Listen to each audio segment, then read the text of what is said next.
Hello students, अस्सलाम वालेकुम। उम्मीद है कि आप लोग सब खैरियत से होंगे। मेरा नाम है श्याम गौरी और आज मैं पढ़ाने वाला हूँ स्टूडेंट क्लास 12 की मैथमेटिक्स और चैप्टर नंबर 7 स्ट्रेट लाइन। सो यहाँ पर मैं आपको करवाने जा रहा हूँ स्टूडेंट क्वेश्चन नंबर 11 से। लेकिन क्वेश्चन नंबर 11 को कराने से पहले मैं आपको एक कॉन्सेप्ट देना चाह रहा हूँ, that is division of a line. कि लाइन को डिवाइड करते हैं तो किस रेशो में करते हैं वो आपको पता होना चाहिए स्टूडेंट। किस तरीके से उस लाइन का रेशो निकालते हैं तो वो मैं आपको सिखाने जा रहा हूं। सही है। तो यहां पर आपके सामने एक लाइन ए बी है। क्या है? एक लाइन ए बी। अब अगर मैं आपसे कहूं कि इस लाइन ए बी को दो हिस्सों में डिवाइड करें, कितने हिस्सों में डिवाइड करें? दो हिस्सों में। तो आप क्या करेंगे, कैसे करेंगे? थोड़ी देर के लिए सोचें। सोच लिया? आप बोलेंगे सर कि यहां अगर आप इस लाइन ए बी को दो हिस्सों में डिवाइड करना चाहते हैं तो उसके लिए हमारे को एक पॉइंट की जरूरत पड़ेगी। किस पॉइंट की जरूरत पड़ेगी? एक पॉइंट की। तो जैसे ही मैं एक पॉइंट लेके आया, अब ये लाइन ए बी इस दो हिस्सों में डिवाइड हो गई। एक यहां से लेके यहां तक का और एक यहां से लेके यहां तक का। यहां तक की बात क्लियर है? कोई मसला नहीं है। चले देखें, आप इतनी बात हो गई। और अब मैं आपसे पूछूं कि इस पॉइंट ने इसका नाम रख देता हूं मैं सी एम। क्या है? सी। अब मैं अगर आपसे पूछूं, क्या स्टूडेंट आप मुझे ये बात बता सकते हैं कि इस पॉइंट सी ने इस लाइन ए बी को कौन से रेशियो में डिवाइड किया होगा? आप बोलेंगे सर मैं बता सकता हूं, क्योंकि यहां पर डिवीजन, पॉइंट ऑफ डिवीजन का रेशियो निकालने के लिए बहुत आसान है। ये कौन सा पॉइंट ऑफ डिवीजन है? आप बोलेंगे सर पहला। तो आप लिखेंगे 1। क्या लिखेंगे? 1। उसके बाद लगाएंगे रेशो। क्या लगाएंगे उसके बाद? रेशो। इस पॉइंट ऑफ डिवीजन को मिला के इसके अलावा कोई और पॉइंट ऑफ डिवीजन है? आप बोलेंगे सर नहीं, इसको मिला के ये बस कितना? एक। तो इसके बाद आ जाएगा 1। इसका मतलब ये हुआ कि इस पॉइंट ऑफ डिवीजन सी ने इस लाइन ए बी को 1:1 में डिवाइड किया। अब सवाल पता है क्या आएगा? सर अभी हमने इससे पहले वाला टॉपिक भी पढ़ा था, उसमें हमने पढ़ा इंटरनल डिवीजन और एक्सटर्नल डिवीजन। उसमें भी तो एक पॉइंट था, वो भी तो लाइन को डिवाइड कर रहा था, लेकिन वो तो इस रेशो में डिवाइड नहीं कर रहा था, वो तो कोई और रेशो में डिवाइड कर। लेकिन आप स्टूडेंट उस सवाल में आपने गौर किया था, उस सवाल में वो बता रहा था, वाज़ेह तौर पे बता रहा था कि लाइन ए बी को वो m/n में डिवाइड करेगा। मतलब उस कंडीशन में रेशियो सेम नहीं था। तो सवाल में अगर जिक्र ही ना हो कि उस पॉइंट ऑफ डिवीजन ने किस रेशियो में डिवाइड किया, और आपसे वो मांग भी नहीं रहा रेशियो निकालने को, बोल भी नहीं रहा, और आपको सॉल्यूशन मांग रहा कुछ और, तो उसका मतलब ये होगा कि वो आपको ये जानना चाह, उसने जो पॉइंट ने एक खास रेशियो में डिवाइड किया होगा और वो जनरल रेशियो होगा। तो इस पॉइंट ने सी ने इस रेशियो में डिवाइड किया। अब इसी तरीके से हम क्या करते हैं, एक वापस एक लाइन ए बी ले लेता हूं। ये आ गई हमारे पास एक line A B. Concept clear करके जाऊंगा भाई मैं आज, टेंशन नहीं ले। अगर क्लियर नहीं हुआ तो टेंशन नहीं लीजिएगा। अब मैं अगर आपसे बोलूं कि इस लाइन ए बी को 3 हिस्सों में डिवाइड करें तो कैसे करेंगे? आप बोलेंगे सर बहुत इजी है। अगर हम इस लाइन ए बी को 2 पॉइंट लगा दें, क्या लगा दें? 2 पॉइंट। एक पॉइंट ये आ गया और एक पॉइंट ये आ गया। क्लियर? तो अब ये जो लाइन ए बी है ये 3 हिस्सों में डिवाइड हो चुकी है। और इसके हम कहेंगे, इस लाइन को हम कहेंगे ट्राइसेक्टेड। समझ में आ रही है? क्योंकि 3 हिस्सों में डिवाइड हो गई। ट्राई का मतलब क्या होता है? 3। तो ये लाइन ए बी अब 3 हिस्सों में डिवाइड हो चुकी है, इसलिए अब ये लाइन क्या कहलाएगी? ट्राइसेक्टेड। तो एक हिस्सा ये यहां से लेके यहां तक, दूसरा हिस्सा यहां से लेके यहां तक, और तीसरा हिस्सा यहां से लेके यहां तक। इस तरीके से ये लाइन 3 हिस्सों में डिवाइड हो गई। यहां तक भी बात क्लियर हो गई। अब सवाल ये है कि मैं अब इसको नाम दे देता हूं, इसको मैं नाम दे देता हूं सी पॉइंट है, इसको मैं पॉइंट नाम दे देता हूं डी पॉइंट है। अब मुझे आप लोग बताएं कि सी पॉइंट ने लाइन ए बी को कौन से रेशियो में डिवाइड किया, और आप मुझे यह बात बताएं कि इस पॉइंट डी ने इस लाइन ए बी को कौन से रेशियो में डिवाइड किया। थोड़ी देर सोचे वीडियो को रोककर, और उसके बाद अब मैं आपको बताने जा रहा हूं उसका आंसर क्या है। बहुत इजी है। ये कौन सा पॉइंट ऑफ डिवीजन है? आप बोलेंगे सर ये पहला पॉइंट ऑफ डिवीजन है। तो हम क्या लिख देंगे? 1। क्या लिख देंगे? 1। उसके बाद क्या लगाएंगे? रेशियो। यहां तक की बात क्लियर? इस पॉइंट ऑफ डिवीजन को मिला के इस अगले पॉइंट ऑफ डिवीजन को मिला के कितने पॉइंट ऑफ डिवीजन हो गए? ये रहा एक और इसको मिलाएंगे दूसरा, तो यहां पर इसको उस अगले वाले पॉइंट ऑफ डिवीजन को मिला के 2 पॉइंट ऑफ डिवीजन हो गए, तो आप लिखेंगे 2। तो इसका मतलब ये हुआ कि सी पॉइंट ने इस लाइन ए बी को 1:2 में डिवाइड कर दिया। और अगर हम देखें डी पॉइंट ने क्या किया, तो डी पॉइंट को अगर आप देखें, ये डी पॉइंट है, ये कौन सा पॉइंट ऑफ डिवीजन है? ये दूसरा पॉइंट ऑफ डिवीजन है। तो हम क्या लिखेंगे? 2 लिखेंगे। उसके बाद क्या लगाएंगे? रेशो लगाएंगे। इस पॉइंट ऑफ डिवीजन को मिला के इसके आगे कोई और पॉइंट ऑफ डिवीजन है? नहीं है। इसका मतलब ये एक ही है, तो इसका मतलब आ जाएगा 1। तो हमारे को पता चला कि इस डी पॉइंट ने इस लाइन ए बी को 2:1 में डिवाइड कर दिया। इसी तरीके से आपको मैं एक काम दे रहा हूं, आप करिएगा ये आप काम। अब यहां पर एक ए बी लाइन है वापस। अब मुझे ये बताएं कि अगर यहां पर 3 पॉइंट आ गए, या अगर 3 पॉइंट इस लाइन ए बी के ऊपर 3 पॉइंट आ गए, तो अब बताएं ये लाइन सेगमेंट ए बी कितने हिस्सों में डिवाइड हो गई? आप बोलेंगे सर 4 हिस्सों में डिवाइड हो गई। एक हिस्सा यहां से लेके यहां तक, दूसरा हिस्सा यहां से लेके यहां तक, तीसरा लेके यहां से लेके यहां तक, चौथा यहां, तो 4 हिस्सों में डिवाइड हो गई। अब सवाल मेरा आपसे ये है, यह आ गया एक सी पॉइंट, यह आ गया एक डी पॉइंट, एक यह आ गया ई पॉइंट। बताएं मुझे, मैं आपको सी और डी का रेशियो तो बता देता हूं निकाल के, ई का रेशियो आप बताएंगे। तो अब बताएं सी पॉइंट ने ए बी लाइन को कौन से रेशियो में डिवाइड किया? बहुत आसान है। ये कौन सा पॉइंट ऑफ डिवीजन है? पहला, ये पहला पॉइंट ऑफ डिवीजन, ये दूसरा पॉइंट ऑफ डिवीजन, और ये तीसरा point of division. C point की बात करें, ये वाले पॉइंट की बात करें, तो ये पहला पॉइंट ऑफ डिवीजन है, तो सबसे पहले मैं क्या लिख दूंगा 1। ये दूसरा पॉइंट ऑफ डिवीजन है, तो मैं यहां लिख दूंगा 2, और ये तीसरा पॉइंट ऑफ डिवीजन है, तो यहां लिख दूंगा 3। सबके साथ क्या लगा देंगे? रेशियो। क्या लगा देंगे? रेशियो। अब आगे वाला पार्ट आप लोग खुद करेंगे, ये तो मैंने बता दिया। अब यहां देखें, पहला पॉइंट ऑफ डिवीजन था 1 आया, इस पॉइंट ऑफ डिवीजन को मिला के आगे कितने पॉइंट ऑफ डिवीजन और है? ये एक है, ये दूसरा है, और ये तीसरा है। मतलब इसको मिला के आगे 2 और पॉइंट ऑफ डिवीजन है, टोटल कितने होगा? 3। तो इसका मतलब यहां आएगा 1:3। तो इसका मतलब सी ने लाइन ए बी को 1:3 में डिवाइड कर दिया। अब बात करें डी पॉइंट की, तो ये दूसरा पॉइंट ऑफ डिवीजन था, तो 2 आ गया, रेशियो लगाया, इस पॉइंट ऑफ डिवीजन को मिला के आगे कितने और पॉइंट ऑफ डिवीजन है? 1। तो 1 और 1 कितने होते हैं?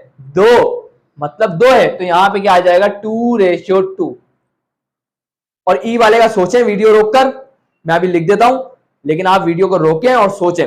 मैं आपको आंसर बताने जा रहा हूं जल्दी से, ताकि फिर आप बाद में ना बोलेंगे साहब ने बताया नहीं। चले देखें, ये तीसरा पॉइंट ऑफ डिवीजन है, ये 3 आ गया, रेशियो लगाएंगे, इस पॉइंट ऑफ डिवीजन को मिला के आगे कोई और है? आप बोलेंगे सर नहीं है, तो ये एक ही है, तो ये आ जाएगा 1।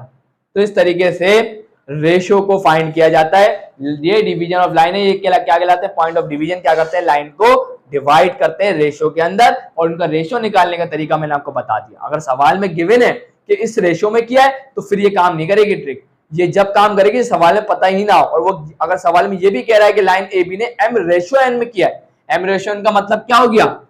m/n का मतलब है कि वो कोई भी रेशियो में कर सकता है, तो फिर आपको इंटरनल डिवीजन या एक्सटर्नल डिवीजन का हेल्प लेनी होगी रेशियो निकालने के लिए।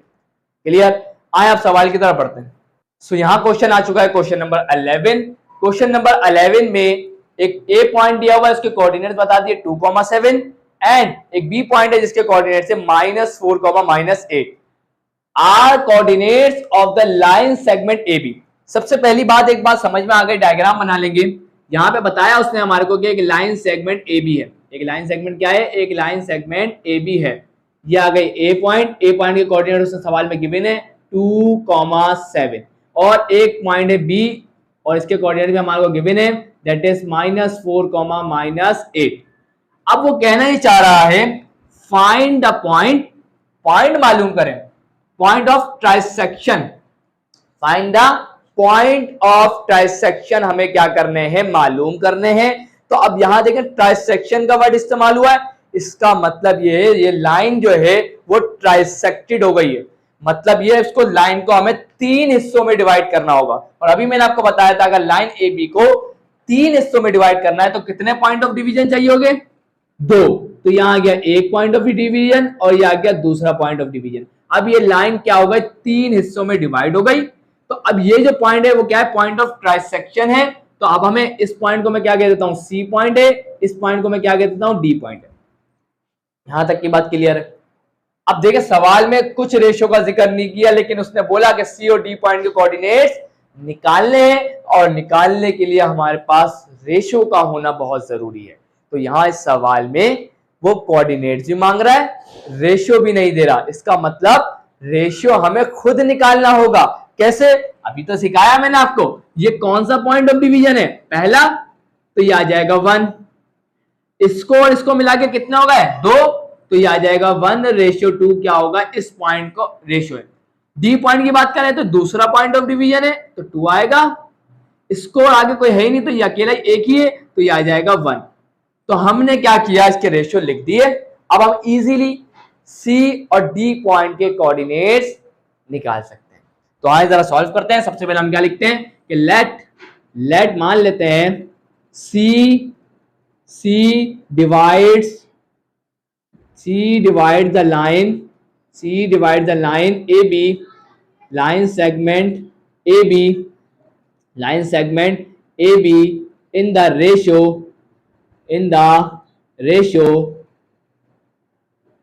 1:2। सही है, तो हमने यहां लिख दिया। डायग्राम बना लीजिएगा, अच्छा रहेगा, इंप्रेशन अच्छा पड़ता है, और डायग्राम बनाने से सवाल इजीली सॉल्व होता है। मैंने अपने खुद पेपर के अंदर हर एक सवाल की डायग्राम बनाई थी। सही बता रहा हूं, डायग्राम बनाने से पता चल जाता है कि होना क्या है, कैसे करना, सब कुछ। तो यहां पर अब यहां पे मैंने लिख दिया कि सी जो पॉइंट है, इसने क्या किया, लाइन ए बी को 1:2 में डिवाइड कर दिया। तो हम सबसे पहले सी पॉइंट के कोऑर्डिनेट्स निकालते हैं। तो हमारे पास एक पॉइंट के कोऑर्डिनेट्स क्या है, 2,7। पहला पॉइंट है, इसके कोऑर्डिनेट्स को हम क्या कह देंगे, x1, y1। एक पॉइंट बी, इसके कोऑर्डिनेट्स क्या है, -4, -8। इसके कोऑर्डिनेट्स को हम क्या कह देंगे, x2, y2। उसके बाद हमारे पास रेशियो भी गिवन है, m1:m2 हमारे पास कितना गिवन है, दैट इज 1:2। अब हमें क्या करना है, डी पॉइंट को सी पॉइंट को निकालना है। तो यहां पे बाय यूजिंग, देखिए सवाल में ये नहीं बताया कि वो इंटरनल डिवीजन है या एक्सटर्नल, तो हम यूज करेंगे इंटरनल डिवीजन का formula, by using internal division formula. तो बताएं इंटरनल डिवीजन का फॉर्मूला क्या है, एक्स के लिए होता है स्टूडेंट, क्या, एक्स के लिए, चले मैं एक्स और वाई के साथ ही कर लेता हूं। तो यहां पे क्या हो जाएगा, जरा देखें, एक्स कॉमा वाई को निकालना है, तो उसके लिए फॉर्मूला होता है m1 x2 प्लस का m2 x1 divided by m1 plus का m2, comma m1 y2 plus का m2 y1 divided by m1 plus का m2। स्टूडेंट ये फॉर्मूला अगर याद नहीं है तो याद कीजिए, बड़ा ही इंपॉर्टेंट फॉर्मूला, और इसी तरीके से याद कीजिएगा, क्योंकि इंटरनल और एक्सटर्नल डिवीजन के फॉर्मूले में सिर्फ प्लस का और माइनस का फर्क है। इंटरनल में प्लस आता है और एक्सटर्नल में दोनों के अंदर माइनस आता है, लेकिन इसी तरतीब से याद किया हो तो। चले भाई, अब आगे बढ़ता हूं, यही करवा देता हूं। आगे जरा देखें, तो हमारे पास सी पॉइंट है, इसके कोऑर्डिनेट्स क्या है, एक्स कॉमा वाई। अब हम इसके कोऑर्डिनेट्स क्या निकालते हैं, जरा चेक करते हैं। m1 हमारे पास क्या है, 1, तो ये आ गया 1। उसके बाद x2 हमारे पास क्या है, -4, तो ये आ जाएगा मल्टीप्लाई बाय -4। उसके बाद प्लस, तो ये आ गया प्लस। उसके बाद आता है m2 हमारे पास 2 है, तो ये आ गया 2। उसके बाद आता है x1 हमारे पास 2 है। चले भाई, ये हो गया। उसके बाद आएगा डिवाइडेड बाय m1 प्लस का m2, तो दोनों को सम कर लेंगे, 1 प्लस का 2, तो ये आ जाएगा 1 प्लस का 2। उसके बाद आएगा कॉमा। अब आता है m1 हमारे पास 1 है, मल्टीप्लाई बाय y2 हमारे पास -8 है। उसके बाद आएगा प्लस m2 हमारे पास 2 है, और y1 हमारे पास 7 है, तो multiply by 7 and divided by m1 plus का m2, तो 1 प्लस का 2 हो जाएगा। यहां तक भी कोई प्रॉब्लम नहीं है, ये तो सिंपल सी कैलकुलेशन है, बहुत आसानी से हो जाएगी। 4 1 4 होगा तो -4 आएगा, प्लस का 2 2 क्या होगा 4 होगा, एंड 1 प्लस का 2 क्या होगा 3, कॉमा यहाँ देखिए -8 मल्टीप्लाई बाय 1 क्या होगा, माइनस का 8 प्लस का 7 टू क्या हो जाएगा 14 एंड डिवाइडेड बाय 2 प्लस का 1 3। सो यहाँ पर -4 + 4 क्या हो जाएगा 0 एंड 0 डिवाइडेड बाय 3 और 14 में से 8 चले गए तो यहाँ पे बच जाएगा प्लस का 6 एंड डिवाइडेड बाय 3। सो 3 1 जा 3, 3 2 क्या हो जाएगा 6। तो हमारे पास 0 डिवाइड बाय 3 क्या हो जाएगा 0 और यहाँ क्या बच गया 2। तो हमारे पास सी पॉइंट के कोऑर्डिनेट्स क्या निकल के आ गया स्टूडेंट 0,2। और यहां जाके क्वेश्चन तो कंप्लीट नहीं हुआ लेकिन हमने सी पॉइंट के कोऑर्डिनेट्स निकाल लिए। और यहां पर अब मैं क्या करता हूं, अब यहां पे चले आप इसको नोट करें, जगह कम पड़ेगी तो इसे नोट करें, उसके बाद जो हमें डी पॉइंट के कोऑर्डिनेट्स निकालने हैं वो भी निकालते हैं, इसे नोट करें, उसके बाद आगे बढ़ते हैं। चले भाई आपने इसकी पिक्चर ले ली होगी, स्क्रीनशॉट ले लिया होगा, वैसे तो इसकी पीडीएफ आपको डिस्क्रिप्शन में मिल जाएगी इस चैप्टर की, पूरे की नहीं जितना मैं आपको अभी करवा रहा हूं यहां तक की। अब यहां पर अब हम निकालने जा रहे हैं कि डी पॉइंट के कोऑर्डिनेट्स क्या होंगे। तो सिर्फ आपको इसके अंदर थोड़ी सी चेंजेस करनी है। क्या करनी है, पहले सी डिवाइड कर रहा था, अब हम लिखेंगे लेट डी, क्या लिखेंगे let D divide the line segment A B in the ratio. कौन से रेशियो में डिवाइड कर रहा है 2:1 के अंदर। तो यहां पे हम सही कर देंगे क्या है इन द रेशियो 2:1। उसके बाद ए पॉइंट भी आएगा बी पॉइंट भी आएगा, लेकिन m1 रेशियो m2 क्या आएगा 2:1। क्या आएगा 2:1। अब यहां पर इंटरनल डिवीजन का ही फॉर्मूला यूज करेंगे। आगे बात करें तो सी पॉइंट नहीं आएगा, इस बार कौन आएगा डी पॉइंट। तो यहाँ पे डी पॉइंट के कोऑर्डिनेट्स हम निकाल रहे हैं।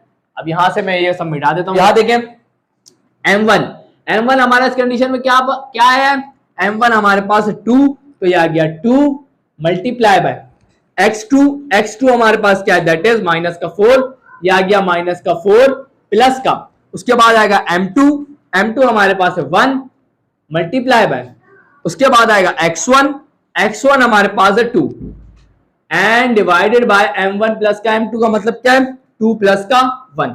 सो ये आ गया 2 प्लस का 1। उसके बाद आएगा कॉमा। अब m1 हमारे पास क्या है 2, तो ये आ गया 2 मल्टीप्लाई बाय y2 हमारे पास है -8 एंड प्लस का m2 हमारे पास क्या है 1, तो ये आ गया 1 मल्टीप्लाई बाय y1 हमारे पास क्या है 7, तो ये आ गया 7 एंड डिवाइडेड बाय 2 प्लस का 1। चलें भाई इतना काम हो गया। चलें तो प्लस माइनस क्या होगा -4 2 क्या होगा 8, 2 1 क्या होगा 2 एंड 2 + 1 क्या होगा 3। आगे उसके बाद आया कॉमा, 2 मल्टीप्लाई बाय 8 -8 क्या होगा माइनस का 16 प्लस का 7 1 क्या हो जाएगा 7 एंड डिवाइड बाय 2 प्लस का 1 क्या हो जाएगा 3। अब यहां देखें -8 + 2 कितना हो जाएगा -6, तो ये आ जाएगा -6 डिवाइडेड बाय 3, -6 डिवाइडेड बाय 3। और इधर देखेंगे तो क्या आ जाएगा 16 में से 7 गए, तो ये हमारे पास क्या आ जाएगा -9 डिवाइडेड बाय 3। यहां तक की बात क्लियर है, कोई मसला इंशाल्लाह नहीं होगा। आगे बढ़ते हैं। 3 1 3, 3 2 6, 3 1 3, 3 3 9। सो हमारे पास डी पॉइंट के कोऑर्डिनेट्स क्या निकल के आ गए -2 कॉमा -3। सो यहां जाकर हमने क्या लिखा hence the coordinates of point of trisection are, C point है 0,2 इसके कोऑर्डिनेट्स एंड डी पॉइंट है उसके कोऑर्डिनेट्स क्या है -2 -3। और यहां जाके ये क्वेश्चन हो गया स्टूडेंट कंप्लीट। मुझे नहीं लगता ये कोई कंफ्यूजन आपको क्रिएट कर रहा होगा। सो आया बढ़ते हैं क्वेश्चन नंबर 12 की तरफ। सो यहां स्टूडेंट्स आप लोगों के सामने आ चुका है क्वेश्चन नंबर 12 और ये बहुत इंपॉर्टेंट क्वेश्चन है और लॉन्ग में आता है, तो मैंने लिख भी दिया है इंपॉर्टेंट लॉन्ग। सवाल क्या है जरा पढ़ते हैं। लिखा हुआ है the vertices P, Q and R of a triangle R। सबसे पहली बात हमें उसने एक बात बता दी कि आपके पास एक क्या है ट्राइंगल है, क्या है एक ट्राइंगल है। तो मैंने बोला बिल्कुल सही आ गया ये एक ट्राइंगल, और ये आ गया इस ट्राइंगल के 3 वर्टेक्स। क्या आ गए 3 वर्टेक्स। इसको मैं कह देता हूं P है, इसको मैं कह देता हूं Q है और इसको मैं कह देता हूं R है।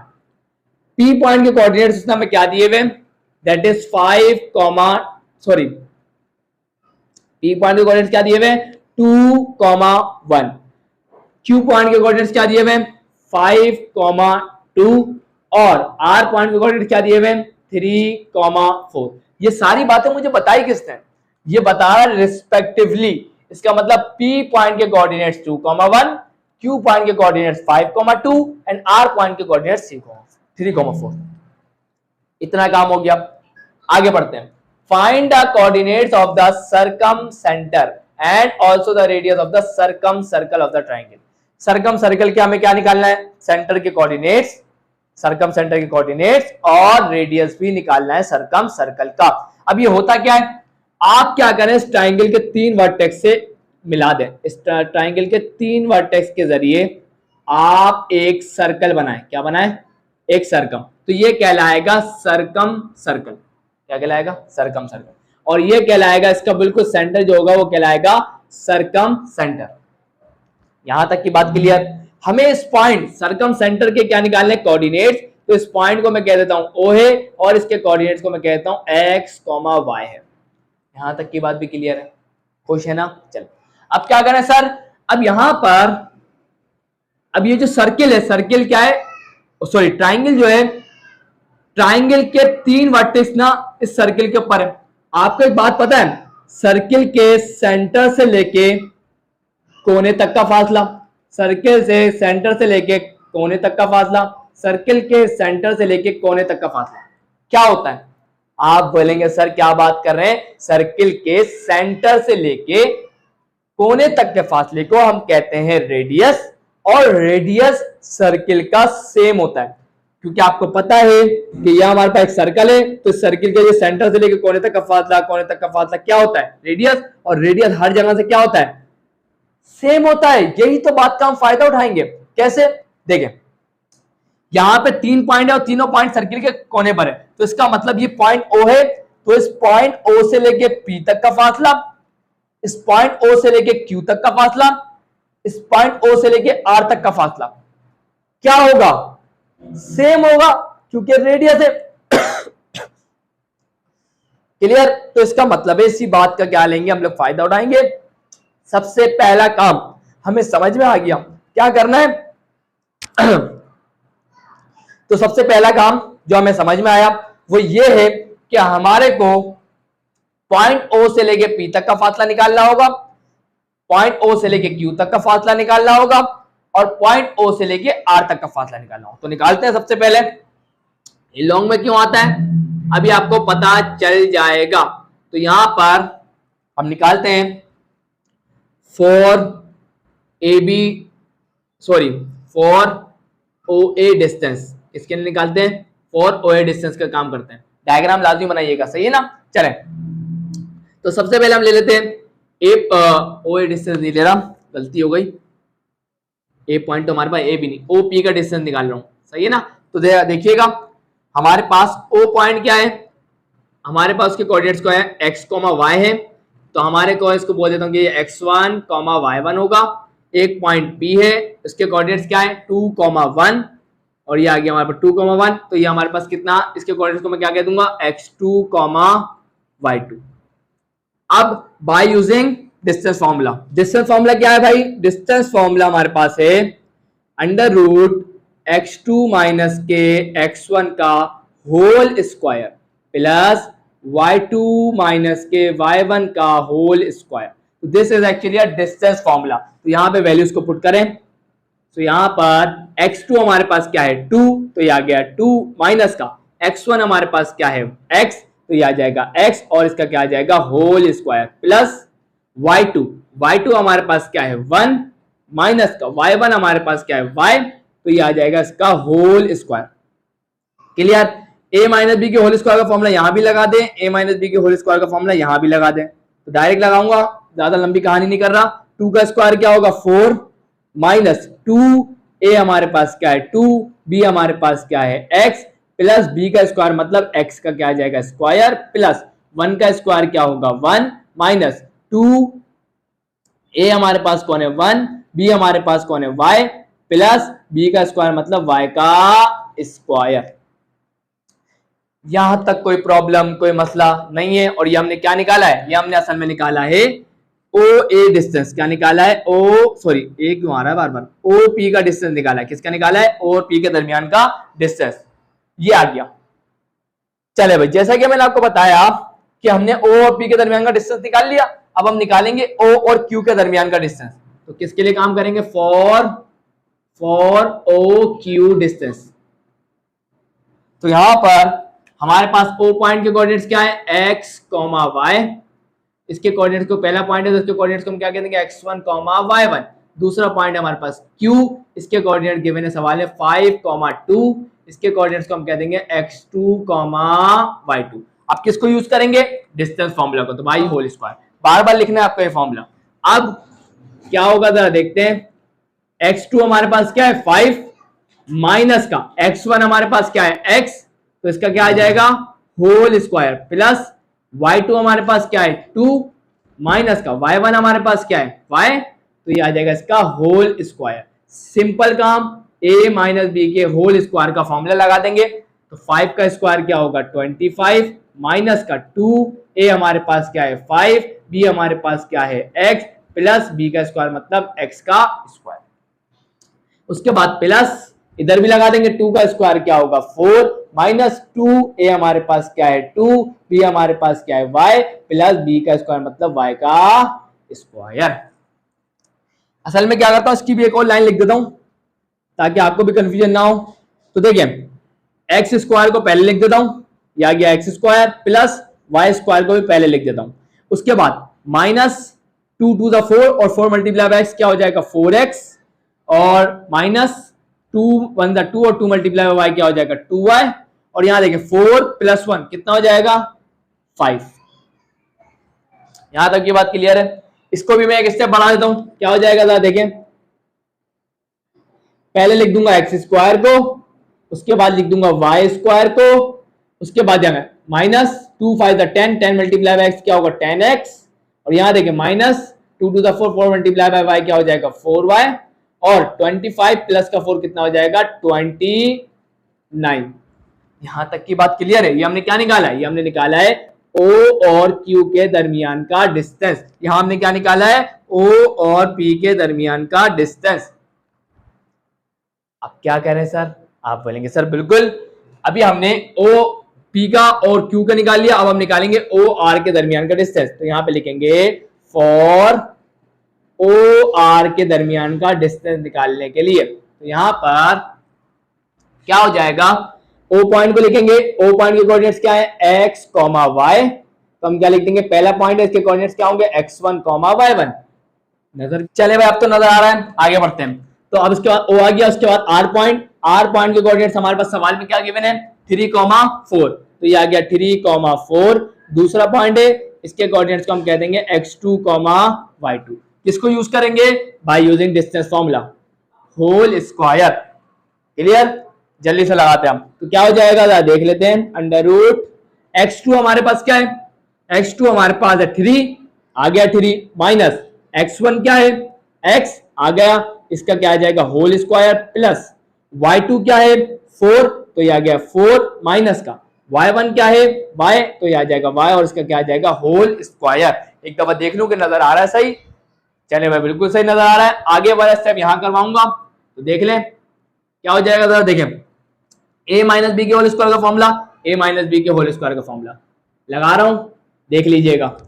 3 का स्क्वायर क्या हो जाएगा 9 माइनस का 2, a हमारे पास है 3, b हमारे पास है x, a हमारे पास 3 है, b हमारे पास क्या x, प्लस b का स्क्वायर मतलब x का square, plus a minus b के होल स्क्वायर लाएंगे, 4 का स्क्वायर क्या हो जाएगा 16 माइनस का 2, a हमारे पास क्या होगा 4, b हमारे पास क्या होगा y, और प्लस b का स्क्वायर मतलब y का स्क्वायर। यहां तक भी कोई प्रॉब्लम नहीं है। इसको थोड़ा सा और क्या कर लेते हैं, सिंप्लीफाई कर लेते हैं। तो एक्स स्क्वायर को पहले लिख दूंगा, प्लस वाई स्क्वायर को पहले लिख दूंगा, उसके बाद माइनस 2 3 का क्या होगा 6, और 6x आ जाएगा। इधर देखिए तो माइनस 2 4 क्या होगा 8, तो ये आ जाएगा 8y, और उसके बाद 9 प्लस का 16, तो 16 और 9 कितने हो जाएगा हमारे पास 25। ये हमने क्या निकाला, ये हमने साल में क्या निकाला है, ये हमने निकाला है किसके, O और R के दरमियान का डिस्टेंस। सर इतना काम हो गया, सवाल कंप्लीट है? नहीं, अभी तक हमने आधा काम किया है। अभी हमें क्या निकालना, हमारा मेन मकसद क्या है, हमारा मेन गोल है इस O पॉइंट के कोऑर्डिनेट्स को निकालना। तो देख रहे हैं लॉन्ग सवाल क्यों आता है, अब समझ में आ रही होगी आपके बात। तो अब हमें सवाल में क्या, हमारा सवाल से देख के क्या पता चल गया, according to the question, according to the question. तो हमें क्वेश्चन देख के क्या बात पता चली कि हमने ये बात देखी कि ओपी, ओ से लेके पी तक का डिस्टेंस, ओ से लेके पी तक का डिस्टेंस बराबर आएगा, क्योंकि रेडियस है, ओ से लेके क्यू तक के डिस्टेंस के, ओ से लेके क्यू तक के डिस्टेंस के, और बराबर आएगा किसके, ओ से लेके आर तक के डिस्टेंस के, ओ से लेके आर तक के डिस्टेंस के। इसको हम दो पार्ट में डिवाइड कर देते हैं, लिख देते हैं कि ओ से लेके पी तक का डिस्टेंस बराबर आएगा किसके, ओ से लेके क्यू तक के डिस्टेंस के, और हम लिख देते हैं ओ से लेके क्यू तक का डिस्टेंस बराबर आएगा किसके, ओ से लेके आर तक के डिस्टेंस के। इसे मैं कह देता हूं इक्वेशन नंबर 1, इसे मैं कह देता हूं इक्वेशन नंबर 2। क्लियर? अब हम ओपी के डिस्टेंस की वैल्यू को, put the value of AP, OP and O Q in equation number 1। तो हम क्या करेंगे, ओपी डिस्टेंस की वैल्यू और ओक्यू डिस्टेंस की वैल्यू को इक्वेशन नंबर 1 में पुट करवा देंगे। तो क्या बन जाएगी, ओपी डिस्टेंस हमारे पास क्या है, अंडर रूट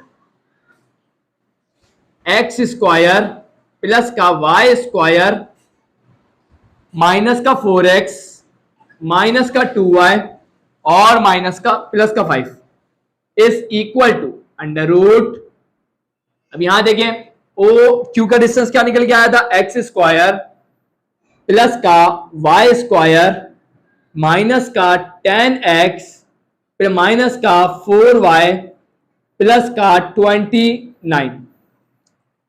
रूट को हटाना है दोनों तरफ से, क्या करेंगे, स्क्वायरिंग ऑन बोथ साइड। क्या लिखेंगे, स्क्वायरिंग ऑन बोथ साइड।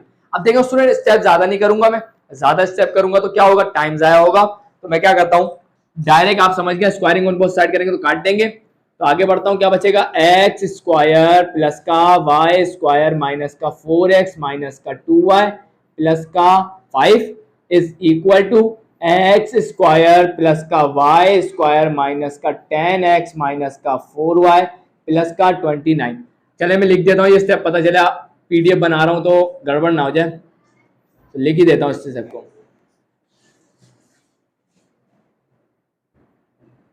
चले मैं लिख दिया मैंने स्टेप को। तो स्क्वायर से क्या हो जाएगा, रूट कैंसिल, स्क्वायर से क्या हो जाएगा, रूट कैंसिल। अब ध्यान से सुनिएगा मेरी बात को, एक्स स्क्वायर इधर भी है प्लस का एक्स स्क्वायर इधर भी है, कैंसिल हो जाएगा।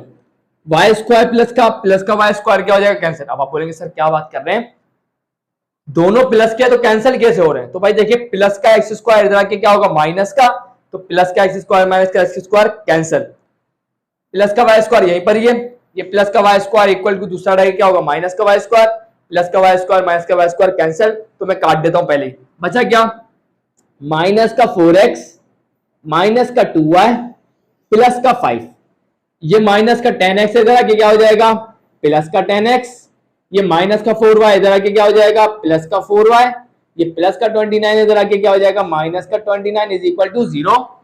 सो 10 में से 4 गए कितने बचे, 6x, 4 में से 2y गए कितने बचे, प्लस का 2y और माइनस का 29 प्लस का 5 कितना बचा, माइनस का 24 इज इक्वल टू 0। यहां तक की बात भी क्लियर। इसके अंदर से आप 2 को कॉमन निकाल लेंगे, 2 को कॉमन निकालेंगे क्या बचेगा, 2 3 का क्या होगा 6, ये आ जाएगा y माइनस का 2 12 आ जाएगा इज इक्वल टू 0, क्योंकि 2 3 क्या होगा 6, x आ जाएगा plus plus plus 2 multiply by क्या होगा 2y plus minus minus 2 multiply by 12 क्या होगा 24, कॉमन सही निकाला है। 2 यहां मल्टीप्लाई वहां जाके 0 से क्या होगा डिवाइड, खत्म। तो बच क्या गया 3x प्लस का y माइनस का 12 इज इक्वल टू 0। ये हमारे पास आ गई इक्वेशन नंबर अल्फा। क्या आ गई हमारे पास, इक्वेशन नंबर अल्फा। क्लियर? यही सेम काम यहीं पर करूंगा मैं। क्या करूंगा अब मैं? क्या करूंगा? Value of O Q and O R किस में पुट करूंगा? इक्वेशन नंबर 2 में। तो फिर हमारे को एक और इक्वेशन मिलेगी, वो क्या होगी? Equation beta. और मुझे नहीं लगता वो आप निकालना आप लोगों के लिए मुश्किल होगा, तो मैं यहां सॉल्व करता हूं उसको। चले मैं स्टूडेंट देख लें, यहां पर मैंने क्या लिखा, put the value of O Q and O R in equation number 2। तो ओ क्यू की जगह ओ क्यू का डिस्टेंस आ गया, ओ आर की जगह ओ आर का डिस्टेंस आ गया। रूट हटाना था तो हमने क्या किया, स्क्वायरिंग ऑन बोथ साइड काट दिया। प्लस का एक्स स्क्वायर प्लस का एक्स स्क्वायर कैंसल, प्लस का वाई स्क्वायर प्लस का वाई स्क्वायर कैंसल, माइनस का 10x माइनस का 4y प्लस का 29 आ गया। ये माइनस का 6x था इक्वल टू साइड आ गया प्लस का 6x, माइनस का 8y इक्वल टू साइड आ गया प्लस का 8y, प्लस का 25 है इक्वल टू साइड आ गया माइनस का 25 आ गया। अब यहां देखिए माइनस का 10x प्लस का 6x, तो 10 में से 6 गए 4 बचे तो आएगा माइनस का 4x। यहां देखिए 8 में से 4 गए तो कितने बचेगा? प्लस का 4y। और यहां 29 में से 25 गए तो बचेगा प्लस का 4। प्लस का 4 इज इक्वल टू 0। माइनस 4 को कॉमन निकालें, तो माइनस 4 को जब इसमें से कॉमन निकालेंगे तो क्या बच जाएगा? प्लस का x माइनस का y माइनस का 1। माइनस का 1 इज इक्वल टू क्या आ जाएगा? 0। और माइनस 4 यहां मल्टीप्लाई हो रहा है, वहां जाके क्या होगा? डिवाइड। तो हमारे पास आ जाएगा क्या इक्वेशन आ जाएगी हमारे पास? x माइनस का y माइनस का 1 इज इक्वल टू क्या आ जाएगा? 0। और ये हमारे पास क्या आ गई? Equation number beta. क्या आ गई हमारे पास? Equation number beta. सवाल आपके ध्यान में आ रहा होगा, सर आपने माइनस 4 क्यों कॉमन लिया, 4 क्यों नहीं लिया? क्योंकि हमेशा याद रखिएगा x जो है ना आपको पॉजिटिव रखना होता है, तो यहाँ x नेगेटिव था तो इसीलिए मैंने हर टर्म में से माइनस 4 को कॉमन लिया। तो जो प्लस का था वो माइनस का हो गया और जो माइनस का था वो प्लस का हो गया। अब इन दोनों इक्वेशन को साइमल्टेनियसली सॉल्व करेंगे तो हमारे पास x और y दोनों की वैल्यूज आ जाएंगी। तो इसे नोट करें, मुझे जगह चाहिए होगी तो इसे नोट करें, उसके बाद आगे बढ़ते हैं। सो अब मैं आपके सामने इन दोनों इक्वेशन को साइमल्टेनियसली सॉल्व करवाने जा रहा हूं। कैसे करना है जरा देखें। ये प्लस का y है और इस इक्वेशन में माइनस का y है। अगर हम ये दोनों इक्वेशन को ऐड कर दें तो प्लस का y और माइनस का y कैंसिल हो जाएगा और हमारे पास x की वैल्यू निकल के आ जाएगी। तो मैं यही काम कर लेता हूं, क्या करूंगा? Adding equation alpha and beta, equation alpha and beta. तो क्या हो जाएगा? 3x प्लस का y माइनस का 12 is equal to 0, x minus का y माइनस का 1 इज इक्वल टू 0। तो क्या हो जाएगा? प्लस का y माइनस का y कैंसल, 3x प्लस का x कितना हो जाएगा? 4x, और माइनस माइनस क्या हो जाएगा? प्लस। तो 12 और 1 कितने हो जाएगा? 13। तो ये आ जाएगा 4x माइनस का 13 इज इक्वल टू 0। माइनस का 13 है इक्वल टू दूसरा जाएगा क्या होगा? प्लस का 13, और x बराबर आ जाएगा किसके? 13 डिवाइडेड बाय 4 के। और यहां जाके हमने x की वैल्यू निकाल ली। अब हम क्या करेंगे? इस x की वैल्यू को आपकी मर्जी है, इक्वेशन नंबर अल्फा में पुट करना चाहते हैं कर दें, आपकी मर्जी है इक्वेशन नंबर बीटा में पुट करना चाहते हैं कर दें। मैं इक्वेशन नंबर बीटा में कर देता हूं क्योंकि वो आसान लग रही है। तो यहां पर put x is equal to 13 divided by 4 in equation number beta. तो क्या हो जाएगा था देखें, x की जगह पे क्या आ जाएगा? 13 डिवाइडेड बाय 4 माइनस का y माइनस का 1 इज इक्वल टू क्या आ जाएगा? 0। अब ये माइनस का y उधर है क्या हो जाएगा? प्लस का y। तो ये आ जाएगा प्लस का y। एलसीएम लेंगे, एलसीएम लेने का तरीका बहुत आसान है। 4 जाके 1 से मल्टीप्लाई होगा, ये 1 जाके 13 से मल्टीप्लाई होगा और ये दोनों आपस में हो जाएंगे। तो 13 1 जा 13, 4 1 जा 4 एंड 4 1 जा 4 इज इक्वल टू y। तो y हमारे पास क्या निकल के आ जाएगा? 13 में से 4 का 9 और 4 डिवाइड में, तो हमारे पास y निकल के आ गया 9 डिवाइडेड बाय 4। और ये हमने निकाल लिया स्टूडेंट कोऑर्डिनेट्स। किसके कोऑर्डिनेट्स निकाले? सरकम सेंटर के। सवाल में एक और चीज बताई पूछी गई थी, that is radius of the circumcircle. अब जरा आप यहां देखें, ये सारी इक्वेशन ओ आर का डिस्टेंस, ओ क्यू का डिस्टेंस जो भी हमने निकाला है, ये सारे रेडियस ही तो हैं। तो आपकी मर्जी, आप किसी में भी आप एक्स और वाई की वैल्यू पुट कर दें तो आपको रेडियस मिल जाएगा। तो मैं किसी में भी पुट करके सॉल्यूशन में नहीं दिखाऊंगा, सॉल्यूशन आपको दिखा दूंगा लेकिन सॉल्यूशन खुद नहीं करूंगा, क्योंकि आपको वैल्यूज पुट करके सिर्फ आंसर निकालना है। तो मैं वैल्यूज पुट करके आर की वैल्यू निकालता हूं। सो यहां स्टूडेंट मैंने क्या किया, एक्स की और वाई की जो वैल्यू हमने अभी निकाली उसे मैंने इक्वेशन नंबर ए में पुट किया। अब सवाल ये पैदा होता है इक्वेशन नंबर ए कौन सी है, तो मैंने लिखा ना क्या पर इक्वेशन नंबर ए मतलब ओ क्यू का डिस्टेंस, ओ क्यू का जो डिस्टेंस निकाला था ना उसे मैंने नाम दे दिया इक्वेशन नंबर ए का, तो उसमें मैंने पुट कर दिया। जरूरी नहीं है आप ओ क्यू के डिस्टेंस में पुट करें, आपकी मर्जी है। आप ओ आर के डिस्टेंस, ओ पी के डिस्टेंस में भी पुट कर सकते हैं और ओ आर के डिस्टेंस में पुट कर सकते हैं, तीनों से रेडियस निकलेगा। अब ये आपके सामने x था, x का स्क्वायर प्लस y का स्क्वायर माइनस 10x माइनस का 4y प्लस का 29, वैल्यूज पुट हो गई। अब क्या होगा, 13 का स्क्वायर 169, 4 का स्क्वायर 16, 9 का स्क्वायर 81, 4 का स्क्वायर 16 माइनस, अब आप बोलेंगे सर काट देते हैं, काटिएगा मत, क्यों नहीं काटिएगा अभी पता चल जाएगा। 10 मल्टीप्लाई बाय 13 क्या होगा 130 डिवाइड बाय 4 माइनस का, आप बोलेंगे सर 4 से 4 काट दें, मैं बोल रहा हूँ नहीं काटिएगा। 9 4 क्या होगा 36 डिवाइड बाय 4 प्लस का 29। अब यहां देखें इनके डिनोमिनेटर में 16 है लेकिन इनके डिनोमिनेटर 4 है और इसके डिनोमिनेटर में क्या है 1। सबका डिनोमिनेटर सेम करना होगा, एलसीएम लेना है। क्या लेना है, एलसीएम। तो एलसीएम लेने के लिए सबका डिनोमिनेटर सेम होना जरूरी है। तो क्या करूंगा, इस 4 को अगर मैं 4 से मल्टीप्लाई करूं तो क्या आ जाएगा 16, इस वाले 4 को 4 से मल्टीप्लाई करूंगा तो क्या आ जाएगा 16, और इस 1 को 16 से मल्टीप्लाई करूंगा तो क्या आ जाएगा 16। इस तरीके से सबका डिनोमिनेटर सेम हो जाएगा। तो यहां पर मैंने क्या किया, 4 को मल्टीप्लाई और डिवाइड करवा दिया, इधर भी 4 को मल्टीप्लाई और डिवाइड करवा दिया, इधर मैंने 16 को मल्टीप्लाई और डिवाइड करवा दिया। इस तरीके से सबका डिनोमिनेटर क्या हो गया, सेम 16 आ गया।